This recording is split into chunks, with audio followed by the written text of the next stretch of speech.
இன்றைக்கி பிரதோஷ விரதம். கோயிலுக்கு போங்க, விரதம் இருங்க. விரதம் இருக்கிறதுனா பட்னியாக கிடக்கிறது கூடாது. ஏதோ ஒரு பழம், அவல், வெல்லம் போட்டு தேங்காய் திருவி போட்டு பெசரி வச்சு அவல் சாப்பிடுங்க.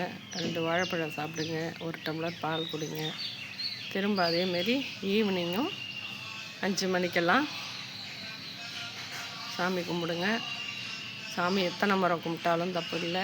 எத்தனை தடவை நம்ம நிவேத்தியம், சாமிக்கு நிவேத்தியம்னு ஒன்று வச்சு தண்ணி அள்ளி ஊற்றி நீர் மாற்றிட்டு நீங்கள் சாப்பிட்லாம். பட்னியாக கிடந்து வெறும் குடல் இருக்கக்கூடாதுன்னு டாக்டர் சொல்கிறாங்க. அதனால் நீங்கள் பட்னியாக கிடந்து விரதம் இல்லாமல் ஏதோ ஒரு நிவேத்தியம் வச்சு சாப்பிட்டுடுங்க. அதுதான் உடம்புக்கும் நல்லது, சாமிக்கு நிவேத்தியம் வச்ச மாதிரி ஆகும். சில பேர் என்ன பண்ணுறாங்க, ஒட்ட காலையிலேருந்து சாயந்தரம் பிரதோஷ விரதம் சிவனை பார்க்குற வரைக்கும் சாமி கும்பிட்டு வந்து விளக்கேற்றி வச்சு அதுக்கப்புறம் தான் சாப்பிட்றாங்க. அந்த மாதிரி கிடக்காதீங்க.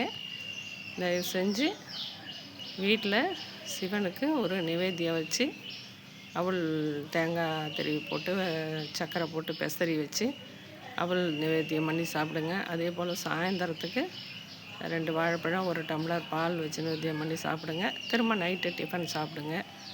பட்னியாக கிடந்து சாப்பிடாதீங்க. அதுதான் உங்களுக்கும் நல்லது, மற்றவங்களுக்கும் நல்லது. வெறும் குடலாக இருந்தால் நமக்கு அசிடிட்டி ப்ராப்ளம், நிறைய ஸ்டொமக் ப்ராப்ளம்லாம் வரும்.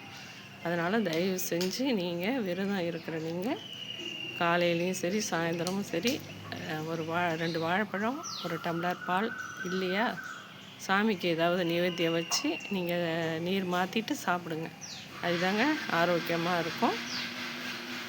சாமியை கும்பிடுங்க, கோயிலுக்கு போங்க, நிவேத்தியம் வச்சு சாப்பிடுங்க. வெறும் வயிறோடு இருக்காதீங்க.